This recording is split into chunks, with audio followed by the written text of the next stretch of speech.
Hi guys, I'm back today with another update for you on Matic. I'm kind of zoomed out a little bit more and showing you back to the 1 hour chart on the larger waves that we're on.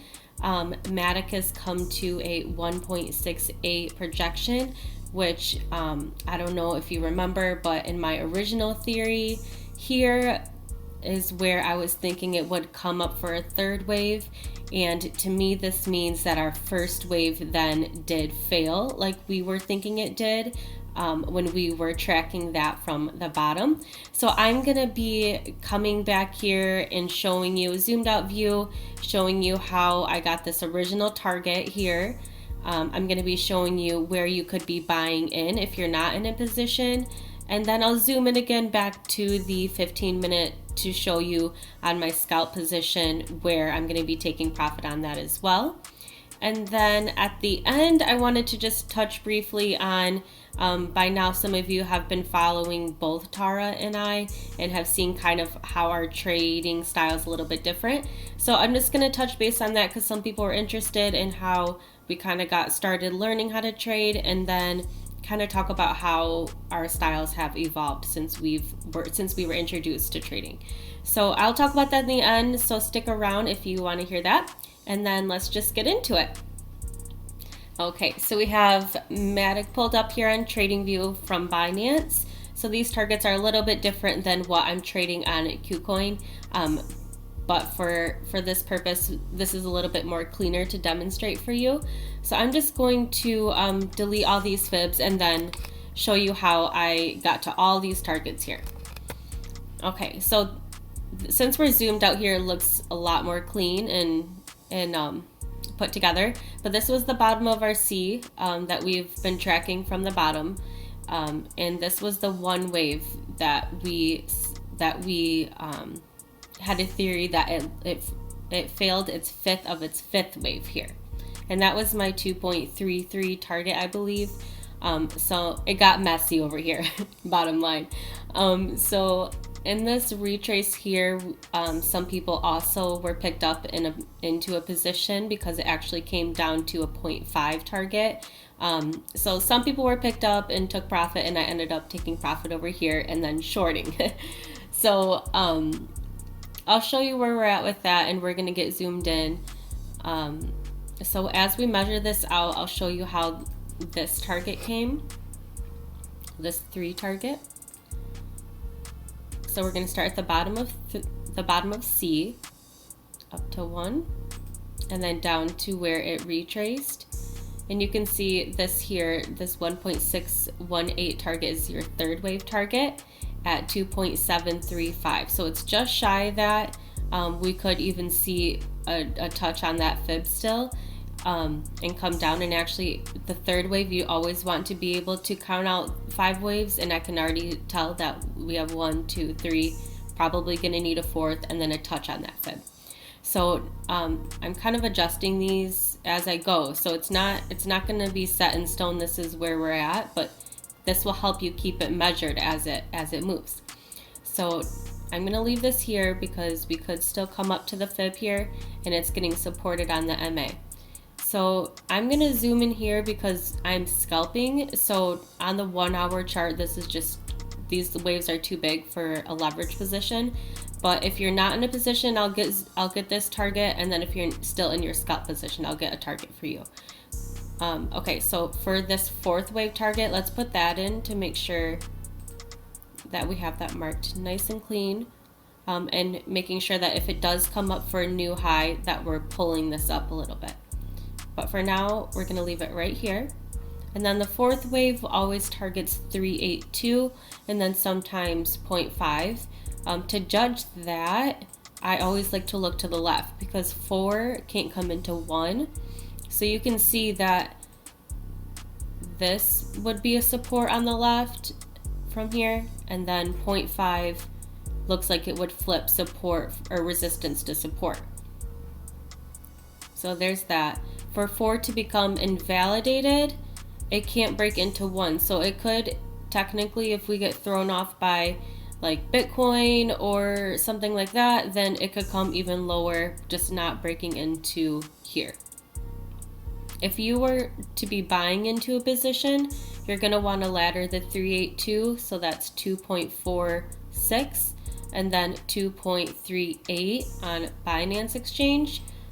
Those would be your ladder positions to catch this next wave up. So to be clear, this third wave might not be totally done, could come up here to touch the fib, but the larger fourth wave will come down to target 382 or 0.5.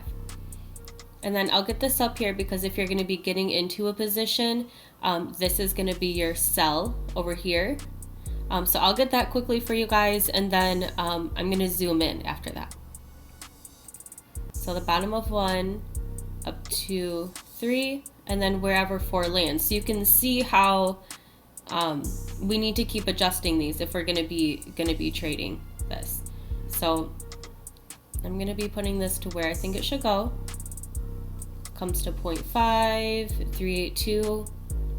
I'm going to adjust that and then move my marker there.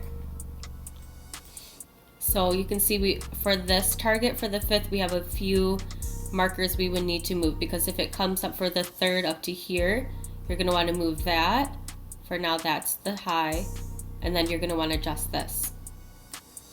So right now my scale is locked, so I can move it. So this 5th wave target here at 2.98 would be your sell if you're going to be target trading Matic and buying this 4th up to the 5th. If you wanted a safer exit than holding for all of these 5 waves, you would hold until the top here. So right now that would be at 2.71. You would be taking profit there. So that's the outer macro scale on that. That's about as far as zoomed out I'll go on that. I pretty much like to stick within 15 minutes or less when I trade. I always like to make sure I'm starting here and have a general idea of where it's going. But now I'm going to get zoomed in and focus on my scalp position here. I'm going to rescale that. Okay, so if you guys remember, right now my entry on my position hasn't changed. It's 2.415. My next add is before my liquid point, and that's in the 2.80s. So it hasn't gone off yet. That would be my next add up there. So right now I'm just gonna keep my fibs pulled for this last wave that it's on. So just this right here, because we're way zoomed in. And this kind of touches on Tara's her style of trading versus my style of trading. This kind of touches on that because she likes to trade on the larger time frames and definitely focuses on Elliott waves and target trading, and I like to be zoomed in, measuring the scalp, measuring the sub waves as they form, and that way I can get really accurate targets on these smaller time frames. So smaller trades, quicker trades versus larger holding type trades, if that makes sense. So I'll touch on that later, but now I have our fibs pulled here for the 3rd wave. This is actually the 3rd of the 3rd, I believe. So so just this measurement here, and you can see we have divesting, taking profit, buying, and buying. So on Binance, these are a little bit different than on my position on KuCoin. But if you were on Binance and you were futures Binance, this is where I would be looking, and keeping in mind the larger target we think is only going to be coming to here. So this is where it can get, it's really at your discretion. If you've been holding this position for a long time and you've been adding in, and you haven't made your goal for the week and you need to wait for the target, this is where you can maybe decide to wait for the Elliott wave target to take profit. So this is where it really comes into knowing different strategies, but I'm generally going to stick to the strategy when I scalp. So divesting, taking profit at the 382, and then buying, and then buying. So on this one I would be catching one entry in for up here. So that's what I'm going to be doing. You can see these numbers are a little bit different. And really, as this comes down, we can get a more accurate target to where it's heading, because 4 should be making an ABC. But like I said, I don't think this 3 is done. I think it needs a touch on that fib. But if we start to come down towards here, then obviously the plan will execute. So that's where I'm at with that.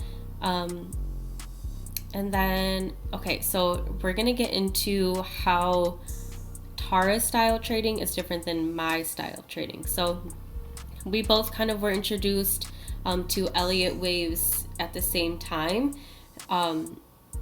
and really both started falling in love with it and Fibonacci, and kind of seeing how they relate to one another and how the market really does move in those waves, and how you can really accurately predict where it's going. And we found that it was the best way that you could trade. So we started doing tons of researching on it and tons of trades on it. And so she really focuses heavily on the 1 hour, 4 hour charts. And you can see when I did that this way, so that would be her buying at a 0.5 and 618 target for 2.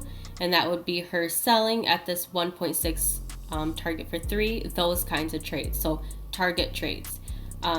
I started becoming really interested in the subwaves of how they form and getting quicker trades and more day trading. So I'm more zoomed in, and usually even on the 5-minute, because I can spot a nice 5-wave structure easily on the 5-minute, and it's a lot easier for me to watch the RSI as well. So if I were coming in to a trade just that day, I would find the local bottom, and I would count up my 5 waves and make sure that this top is losing strength, and then I would start to pull my fibs and go in for a trade like that. And you can get you can start to find a lot of trades that way, and I've been doing it for a while and it's worked for me. So for my style of trading, I have to constantly be updating the fibs and measuring out where they go, because where one lands will dictate where the next one goes. So that's kind of my style, and I have to constantly be updating you guys. Whereas Tara's on the larger time frame are more of a longer hold trades, and mostly spot trading, not leverage trading and things like that. So I just wanted to touch base on that, because there's really different styles of trading, and I think each one of you will find your own as you learn Elliott waves and Fibonacci and any of the other indicators. I think you'll really find your trading personality. So I just wanted to touch on that, because some people are really curious where we started learning, and I just wanted to share that with you guys. If you have any questions down below, or just ask me down below, and I'll try to get to them. And that's it for now, I think. Thank you guys. Bye.